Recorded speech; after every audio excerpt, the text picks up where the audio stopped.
Under the shimmering lights of 1970s Los Angeles, Hollywood was the land of dreams, where every smile was rehearsed, and every heartbreak was hidden behind designer sunglasses. But behind the glitter and the gold statues lay something darker, something pulsing with ego, fury, and addiction. The red carpets masked more blood than velvet. And few stars proved this more than Ryan O'Neal, Dennis Hopper, Shelley Winters, Mickey Rooney, and Klaus Kinski. Ryan O'Neal was once the golden boy.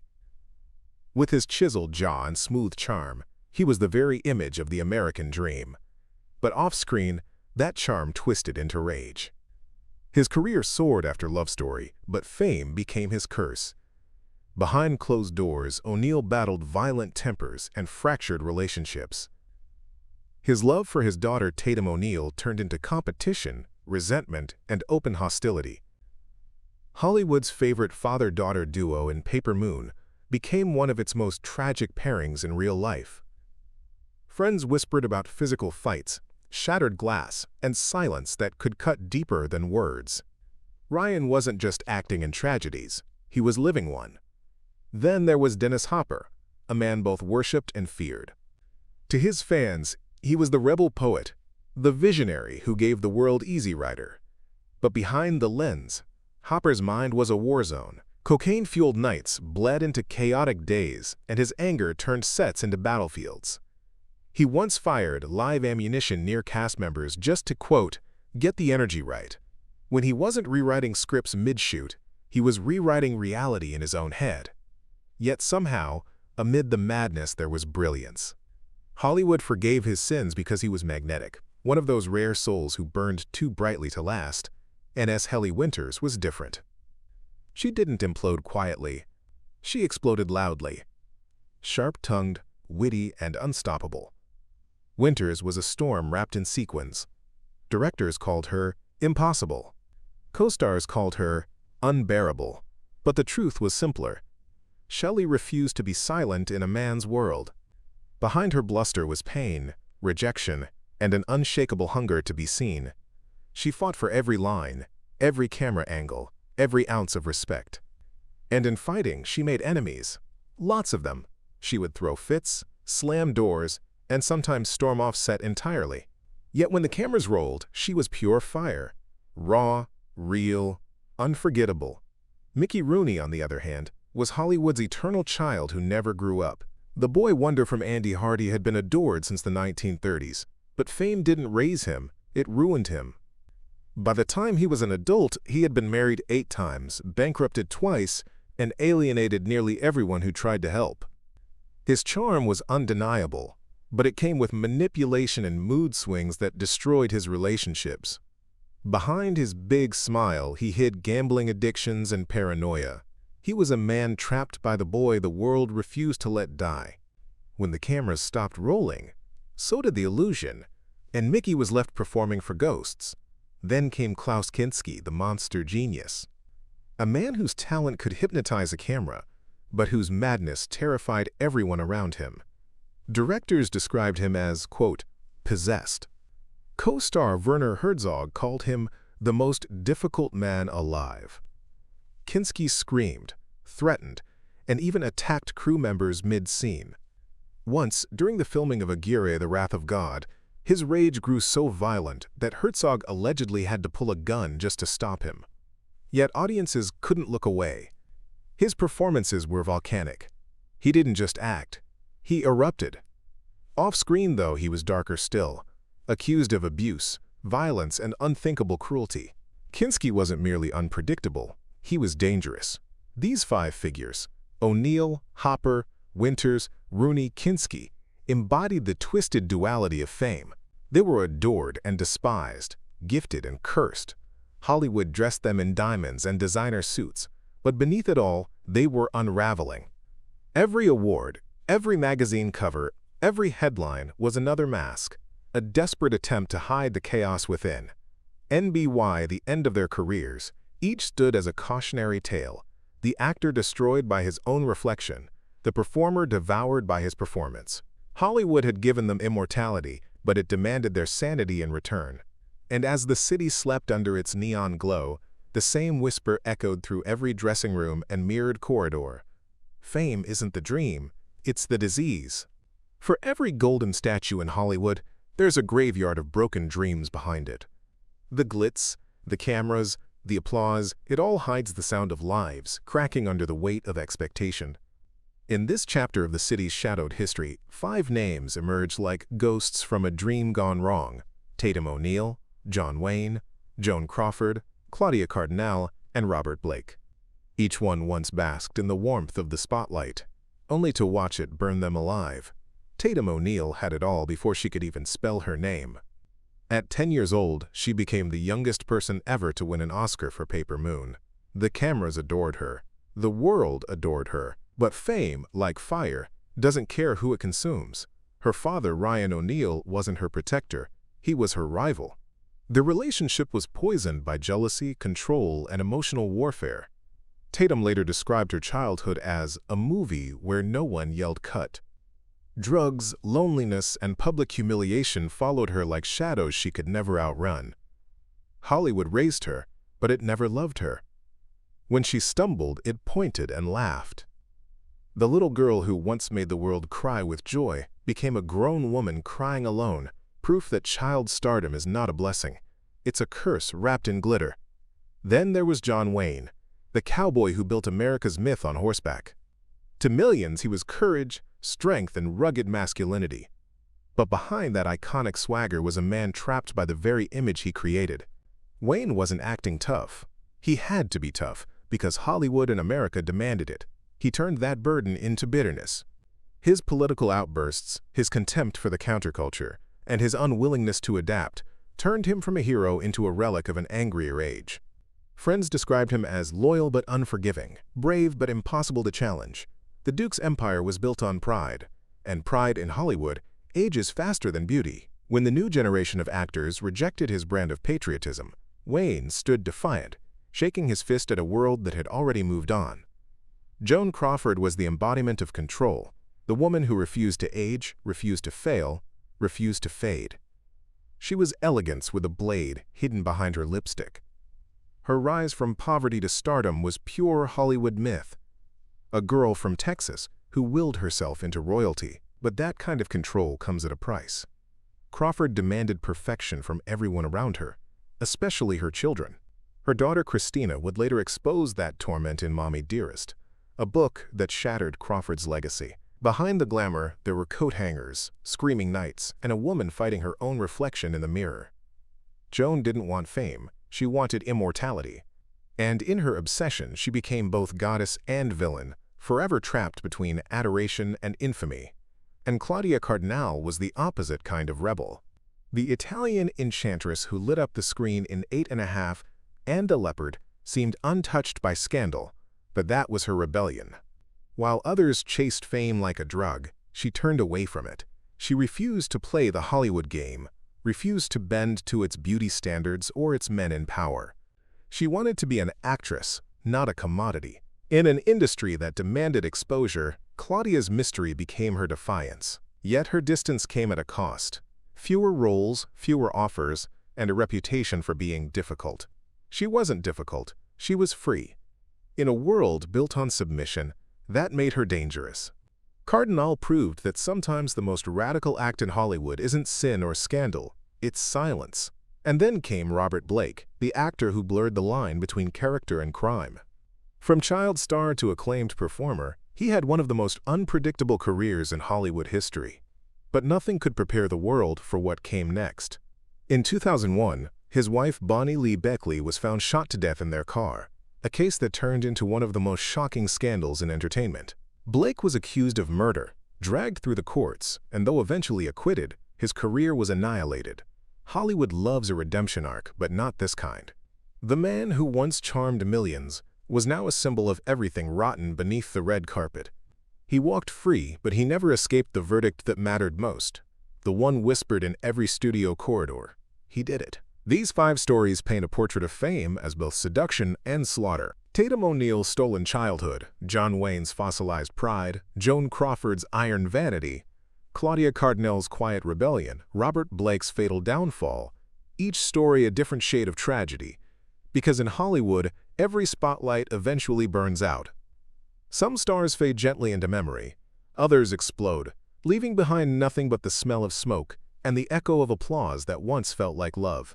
And when the lights finally go out, all that remains are the whispers of power abused, innocence lost, and dreams turned toxic. By the mid-century, Hollywood wasn't just about stars.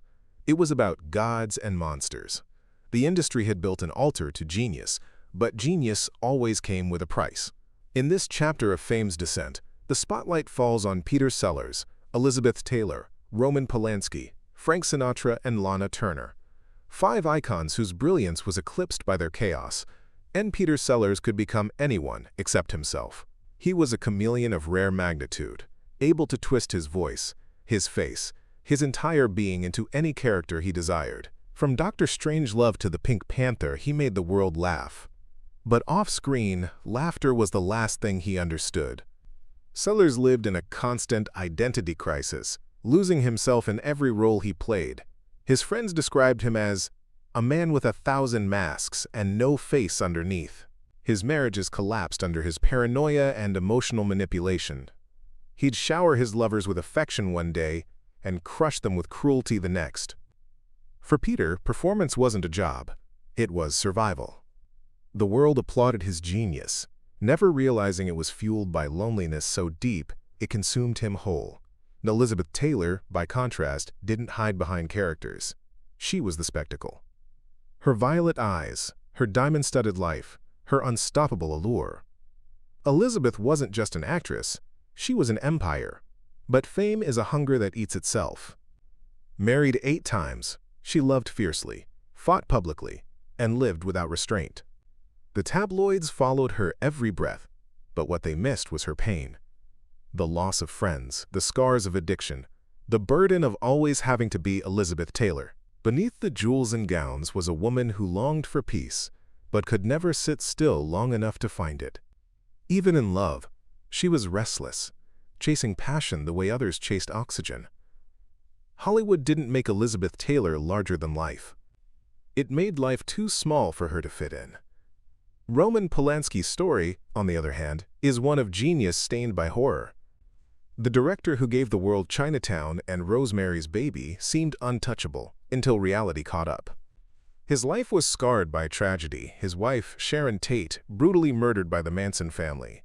But instead of healing, Polanski's pain festered into something darker. In 1977, he was charged with the sexual assault of a 13-year-old girl, a crime that shattered his reputation and forced him into exile. Hollywood was torn between condemning and worshiping him. Some called him a visionary, others, a monster. But the truth was simple. Polanski was proof that genius cannot erase guilt. His films remained brilliant, but his legacy forever cursed. Frank Sinatra, meanwhile, ruled the entertainment world with charm and danger in equal measure. He was the voice of an era, the smooth-talking crooner who made romance sound easy. But behind those blue eyes was a man who needed control of his career, his lovers, even his friends. He had a temper that could explode without warning and connections that reached deep into the underworld. Mob rumors followed him like perfume, and though he denied them, his enemies tended to disappear in silence. Sinatra's rage was legendary. Waiters fired for a wrong glance, journalists blacklisted for one bad review. Yet somehow, the public forgave it all, hypnotized by his voice and charisma. Sinatra didn't just sing about heartbreak, he caused it. His life was an anthem of contradictions. A romantic who could never stay faithful, a hero who always had a shadow. And then there was Lana Turner, the Hollywood goddess whose life turned into a real-life noir. She was the picture of grace and sensuality, the dream every studio sold. But behind her beauty was chaos. In 1958, her teenage daughter stabbed Lana's boyfriend, mob associate Johnny Stompanato, to death, a moment that shattered Hollywood's illusion of glamour forever. The case was ruled justifiable homicide, but the stain never left. Turner kept acting, kept smiling, but the light in her eyes dimmed. The world saw a scandal. She saw a tragedy she could never undo. Every red carpet photo after that carried the weight of that night. She had been the fantasy, until the fantasy became a nightmare. 5 legends. 5 stories that blurred the line between genius and self-destruction. Sellers drowned in his masks. Taylor was consumed by her loves. Polanski's brilliance was poisoned by his sins. Sinatra thrived on control until it controlled him. Turner's beauty became a curse she could never escape. In Hollywood, brilliance is rarely gentle. It's violent, a collision of talent and torment, ambition and addiction. The world sees the glamour. The stars feel the gravity. And for every masterpiece born from their suffering, there's a broken heart beating behind the curtain. Because in the end, genius doesn't save you in Hollywood. It merely ensures that when you fall, the whole world is watching. By the late 20th century, Hollywood had perfected the art of illusion. Every frame was flawless, every face sculpted by lighting and lies. But the pursuit of perfection always leaves scars. And in this chapter, those scars belong to Faye Dunaway, Marilyn Monroe, Marlon Brando, Natalie Wood, and Bette Davis. 5 icons who demanded control from a world that only wanted their chaos. And Faye Dunaway was a masterpiece carved in glass, brilliant, sharp, and dangerously fragile. When she stormed into Hollywood with Bonnie and Clyde, she didn't just play a role. She rewrote how women could exist on screen, but off-screen. Faye was consumed by obsession. Directors called her impossible. Co-stars whispered that she was unmanageable. She wasn't. She was unforgiving. Perfection wasn't an act for Faye, it was survival. Every scene had to be exact, every costume flawless, every line a weapon. When her performance in Mommy Dearest turned into a public disaster, she was humiliated. Yet beneath the surface, it wasn't camp or excess that defined her, but the pain of being misunderstood. Hollywood punished her for wanting control, but she never stopped fighting for it. Faye Dunaway didn't break under pressure. She shattered the idea that women should smile while the world devoured them. Marilyn Monroe, on the other hand, was the perfect illusion, the golden-haired fantasy who made the world believe that innocence could be sensual. But the truth was far from the dream.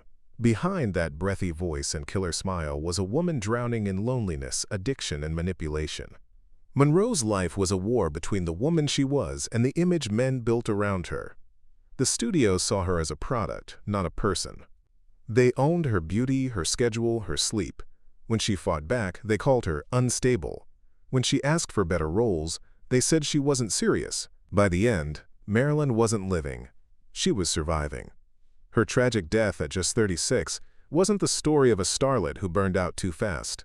It was the story of a woman who gave everything to an industry that gave nothing back. Marlon Brando was the opposite kind of perfectionist, a man who reinvented acting itself, then destroyed it out of boredom. From A Streetcar Named Desire to The Godfather, Brando's performances redefined raw emotion. But behind that genius was volcanic rage. He hated authority, despised directors, and often sabotaged his own films. He refused to memorize lines, forcing other actors to read them off cue cards. He'd gain or lose weight on a whim, rewrite scripts mid-shoot, and torment co-stars for fun. Brando didn't just challenge Hollywood, he declared war on it. Yet for all his defiance, there was a sadness to him. Fame had turned his art into a circus, and he couldn't stand to be the ringmaster anymore. The man who once made audiences cry with a single whisper spent his final years hiding from the world he once ruled. Then there was Natalie Wood, the child star who grew up too soon and died too young. She was Hollywood's porcelain doll, fragile and luminous, adored since she was 8 years old. But fame took its toll early. By her teens, Natalie was a bundle of contradictions, confident on screen, terrified off it. Her relationships became headlines, her private pain public property. And then came that fateful night in 1981, a yacht, a storm, a fight, and a body found floating in the cold water off Catalina Island. Officially, it was called an accident. Unofficially, it became one of Hollywood's most enduring mysteries. Rumors swirled around her husband, her co-star, her last words. The truth drowned with her. Natalie Wood's death was a tragic finale to a life that had never really belonged to her. Désolé en l'épitane. And then Bette Davis, the queen, the fighter, the woman who turned fury into art. Davis wasn't content to be admired. She demanded to be respected. Her eyes could burn through a camera lens. Her voice cut through a man's ego like glass. On set, she ruled with an iron will. She feuded with co-stars, defied directors, and rejected the notion that actresses should age quietly. Every wrinkle became a battle scar. Every scene, a declaration of war. Her rivalry with Joan Crawford was legendary. Two women clawing for power in a world that wanted them obedient. But where others fell apart, Bet stood tall. She wasn't there to be loved. She was there to be remembered. And she was. Even as Hollywood forgot her peers, Bette Davis became eternal. Proof that strength, not sweetness, is what truly makes a legend. And 5 stars, 5 flames, all consumed by their own brilliance. Faye Dunaway fought for perfection until it broke her. Marilyn Monroe embodied desire until it killed her. Marlon Brando wielded genius like a weapon until it turned inward. Natalie Wood searched for peace and found tragedy. Bette Davis conquered time itself through defiance. Together, they reveal the cruel truth of Hollywood's perfection, that behind every flawless image is a soul fighting for air. And the more they tried to control the chaos, the more it consumed them. Because in this city, perfection isn't a goal, it's a ghost, and sooner or later, it haunts everyone. By the time the golden glow of old Hollywood began to fade, the city had already devoured its brightest souls. The next generation of legends was different, bolder, richer, stranger, but no less haunted. For them, fame wasn't merely a stage, it was a cell lined with gold. And in that shimmering cage lived Judy Garland, Howard Hughes, Joan Collins, Charlie Chaplin, and Jane Fonda. Each one proof that the spotlight can bless and curse in the same breath. Judy Garland was born into the machine, a studio creation molded to sing, smile, and sparkle. At just 13, MGM turned her into a symbol of innocence. But Hollywood doesn't nurture innocence, it consumes it. By her 20s, Judy's every movement was controlled. What she ate, how she slept, how much she smiled. The studio gave her pills to keep her thin, pills to keep her awake, pills to help her sleep. They built her into Dorothy, and then punished her for not staying that way. When the applause ended, so did the illusion. Addiction became her only escape from the unrelenting pressure to remain perfect. Her voice, once full of wonder, turned ragged from exhaustion. Yet when she sang, even at her lowest, the world still wept.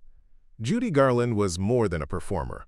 She was a wound that never healed, an echo of what happens when a child's talent becomes everyone's property but her own.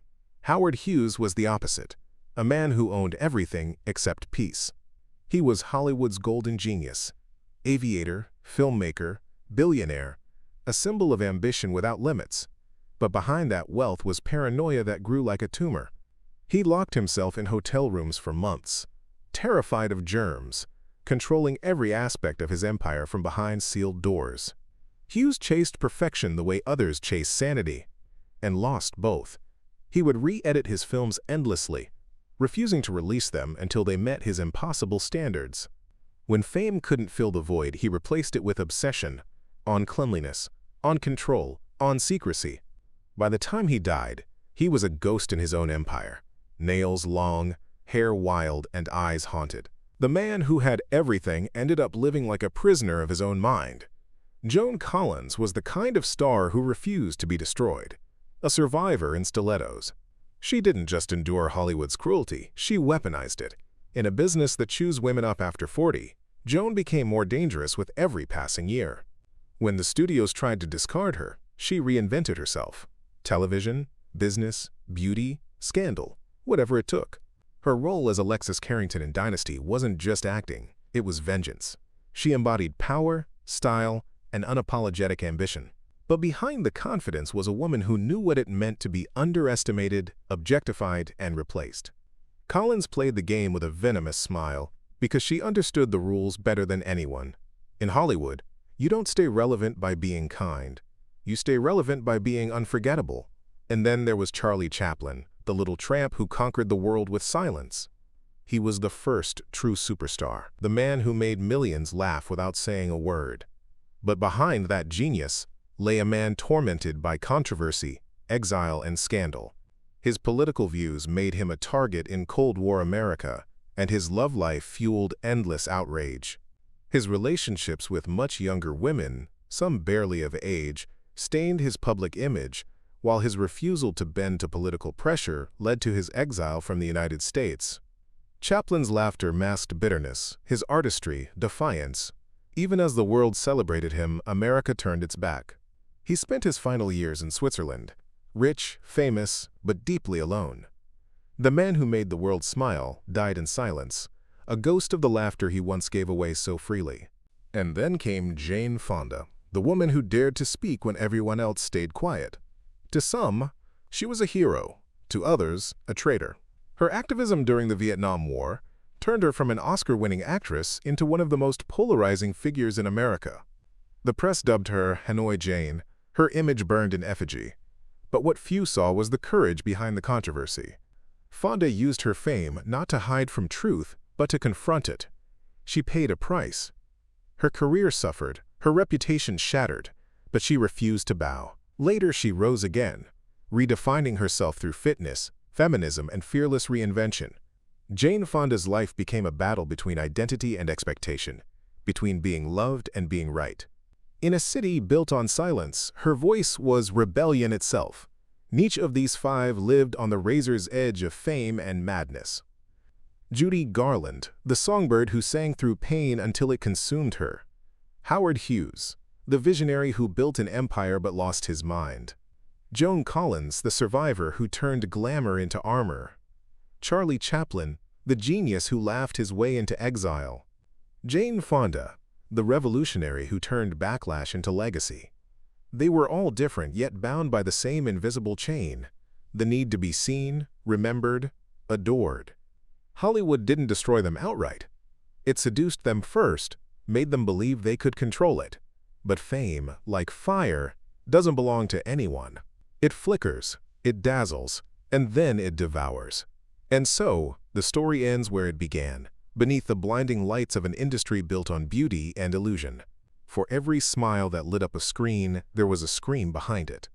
For every trophy on a mantle, a wound beneath the skin. Hollywood may sell dreams, but its greatest product has always been tragedy, dressed up in diamonds, drenched in champagne, and applauded by the same world that caused it. Because in the end, no matter how powerful, beautiful, or adored they were, every star who flew too close to fame eventually discovered the same truth.